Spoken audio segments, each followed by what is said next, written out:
क्या आज किसी अखबार ने प्रधानमंत्री की रैली में अपार जनता की भीड़ की फोटो डाली? क्योंकि कल प्रधानमंत्री जी की रैली पूरी तरीके से दिल्ली में फ्लॉप हो गई। एक रैली की मिनिमम रिक्वायरमेंट होती है कि एक लॉन्ग शॉट। मैंने सुबह करीब 25 पत्रकारों को फोन करके पूछा कि भाई कितने लोग थे? कह रहे सर हम तो गए ही नहीं। आप देख रहे हैं दृष्टि दर्पण न्यूज।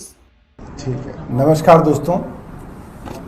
कल प्रधानमंत्री जी की दिल्ली में एक बहुत बड़ी रैली थी और कमाल की बात यह है कि उस रैली के अंदर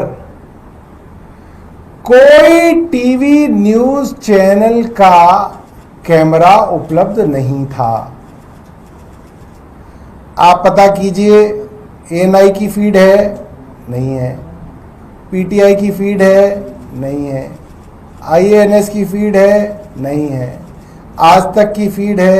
एबीपी की फीड है? जी न्यूज की फीड है? किसी की कोई वहां पे वीडियो कैमरा नहीं रखा गया। सबको कहा गया कि डीडी न्यूज का ही कैमरा अंदर जाएगा और डीडी न्यूज आपको फीड देगा। क्या आज किसी अखबार ने प्रधानमंत्री की रैली में अपार जनता की भीड़ की फोटो डाली? नहीं डाली। क्या अखबार की किसी खबर में आज आपने सुना, पढ़ा कि प्रधानमंत्री की रैली में 1 लाख लोग आए? प्रधानमंत्री की रैली में करीब 90,000 लोगों ने हिस्सा लिया। भीड़ का जिक्र गायब है, क्योंकि कल प्रधानमंत्री जी की रैली पूरी तरीके से दिल्ली में फ्लॉप हो गई। यहां तक कि जो भारतीय जनता पार्टी ने अपने ट्विटर हैंडल पर रैली की फोटो डाली है, वो भी जनता का क्लोजअप डाला है। एक रैली की मिनिमम रिक्वायरमेंट होती है कि एक लॉन्ग शॉट डाला जाता है कि साहब देखिए भीड़ ही भीड़ है। लोग जो है वो क्या चलता है ऊपर, ड्रोन का वीडियो चलता है। अभी राहुल गांधी की रैली थी कल तेजस्वी के साथ, वो ड्रोन उनके स्टेज से शुरू हुआ और पीछे तक दिख गया और इनके यहां तो कुछ था ही नहीं। मैंने सुबह करीब 25 पत्रकारों को फोन करके पूछा कि भाई कितने लोग थे? कह रहे सर हम तो गए ही नहीं। मैं क्यों नहीं गए? कह रहे उन्होंने बुलाया ही नहीं। भारतीय जनता पार्टी ने अपने पत्रकारों को, अपने बीट के पत्रकारों को नहीं बुलाया। क्यों नहीं बुलाया? मैं आप पत्रकारों से पूछना चाहता हूं, इतने सारे पत्रकार हैं यहां पे, आप में से किसी ने उस रैली के अंदर हिस्सा लिया हो, वो बता सके कितनी भीड़ थी वहां पे? कोई नहीं बता सकता। आप अपने ऑफिसों में पता कीजिएगा, कोई आपके ऑफिसों से भी नहीं गया। कोई इक्का दुक्का कहीं पे चला गया हो तो बात अलग है। मोटे तौर पे कहीं पे भी इस तरीके की फोटो नहीं है। और भारतीय जनता पार्टी की कल की रैली पूरी तरीके से फ्लॉप हुई।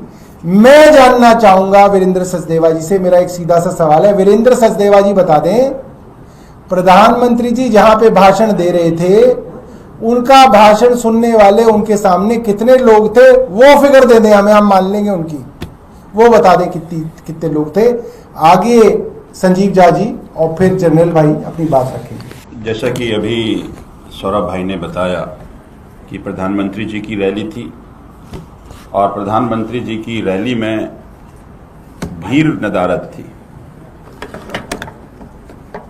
अब एक बात समझिए कि कल दिल्ली में एमसीडी के शिक्षक, एमसीडी के कर्मचारी, सबको यह आदेश दिया गया कि प्रधानमंत्री की रैली में पहुंचना, और बस भर भर के धमका करके, जो नहीं जाना था तो फोन करके उसको बुलाया गया कि अगर नहीं आओगे तो सख्त कार्रवाई होगी। कई सारी वीडियो रिकॉर्डिंग चली। एमसीडी के निगम पार्षद, जोन चेयरमैन सब खड़े हो करके कर्मचारी को बस में भर रहे थे। कई सारी वीडियो फुटेज चली और कर्मचारियों को भर भर के प्रधानमंत्री जी की रैली में भेजा गया। आज कई अखबारों में मैंने पढ़ा कि मेयर साहब कह रहे हैं कि ऐसा कोई आदेश नहीं था। आदेश की कॉपी भी हम संकलन कर रहे हैं जो आदेश आया है, और मैंने आज एक पत्र भी लिखा है। इस पत्र के माध्यम से फिर अगर मेयर साहब जो कह रहे हैं वो सच है, और सच ही हो चुकी मेयर साहब कह रहे हैं, तो जिम्मेदार पद है कि कोई एमसीडी का आदेश नहीं था, तो फिर ये आदेश जो दिया गया वो किसका था? तो मैंने एक पत्र लिखा है मुख्यमंत्री जी को भी, एलजी साहब को भी, मेयर साहब को भी और कमिश्नर को भी।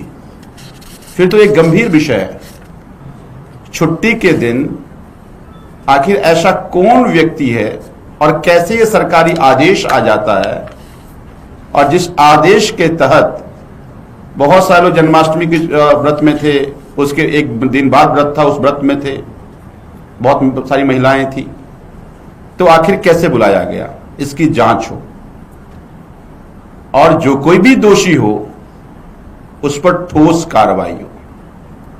देखिए, एक बात समझिए कि आज दिल्ली में 6 महीने की सरकार में दिल्ली की जनता बेहद नाराज है। आज तो माननीय उच्चतम न्यायालय का भी टिप्पणी आ गया, मुख्य न्यायाधीश जी का, कि अगर बारिश हो जाए तो 2 घंटे दिल्ली लकवाग्रस्त हो जाता है, पैरालाइज हो जाता है। देखिए कितनी गंभीर टिप्पणी है, क्योंकि दिल्ली देश की राजधानी है और पूरे विश्व के लोग आते हैं। तो ये जो 4 इंजन की सरकार है, मुझे लगता है उनको शर्म आना चाहिए कि आज उच्चतम न्यायालय तक को टिप्पणी करनी पड़ रही है। प्रधानमंत्री जी कल आए थे, पहली बार आए, लोग जीतने के बाद पहली बार लोग भर भर के जाना चाहिए था। मैंने कल भी कहा कि अगर उन्होंने जो वादा था 2500 रुपए का, अगर वो 2500 रुपए हर महिला को मिल गया होता तो अपने आप महिलाएं बस में भर के जाती, कहती धन्यवाद मोदी जी, मिलने जाते। देखिए, भारतीय जनता पार्टी की रैली में, और वो भी ऐसी रैली जिसमें देश के प्रधानमंत्री, 2 राज्यों के मुख्यमंत्री, केंद्रीय मंत्री, लेफ्टिनेंट गवर्नर, सांसद, 7 मंत्री दिल्ली के मौजूद हों, ऐसी रैली के अंदर लोग ना एकजुट हो पाए, उसका सबसे बड़ा कारण भाजपा की सरकार का नकारापन ही है। आज लोग भाजपा के लीडर्स को ढूंढ रहे हैं, उनसे हम सवालों के जवाब मांगे, जैसे संजीव भाई ने पूछे। मैं एक चीज दावे के साथ कह सकता हूं कि अगर आज भाजपा के विरोध में कोई रैली हो तो पूरी दिल्ली जाम हो जाएगी, लाखों लोग वहां पर इकट्ठे हो जाएंगे। और इस देश के इतिहास में भाजपा की जो दिल्ली सरकार है, ऐसी पहली सरकार है जिसके ऊपर से लोगों ने 100 दिनों के अंदर ही अपना भरोसा खो दिया था। मेरी परेशानी ये संवैधानिक मर्यादाओं को तार तार करने के साथ है।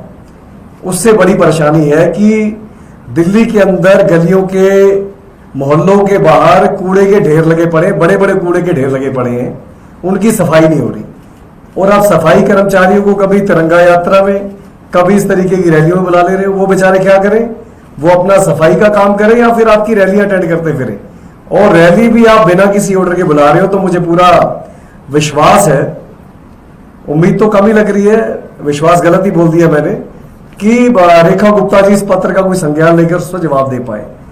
क्योंकि अगर मेयर मना कर रहे हैं तो भारतीय जनता पार्टी किस कैपेसिटी से बसों में भर भर के नगर निगम के कर्मचारियों को लेकर जा रही है, सफाई मित्रों को लेकर जा रही है, इस पर वो जवाब दे।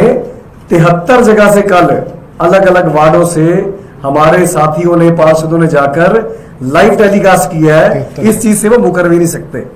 लाइव टेलीकास्ट किया कि इस तरीके भाजपा जबरदस्ती सफाई कर्मचारियों को भेजकर और बसें भरवा रही थी, और कुछ जगह तो उनको हौसला मिला तो वो बसों से उतर भी गए, चलो कोई तो हमारी बात कहने आया, और वहां पर कोई पहुंचा नहीं। पर इस तरीके के जो आरोप सीधे सीधे जो साबित हो रहे हैं, उस पर स्पष्टीकरण भारतीय जनता पार्टी के नेताओं को जरूर देना चाहिए।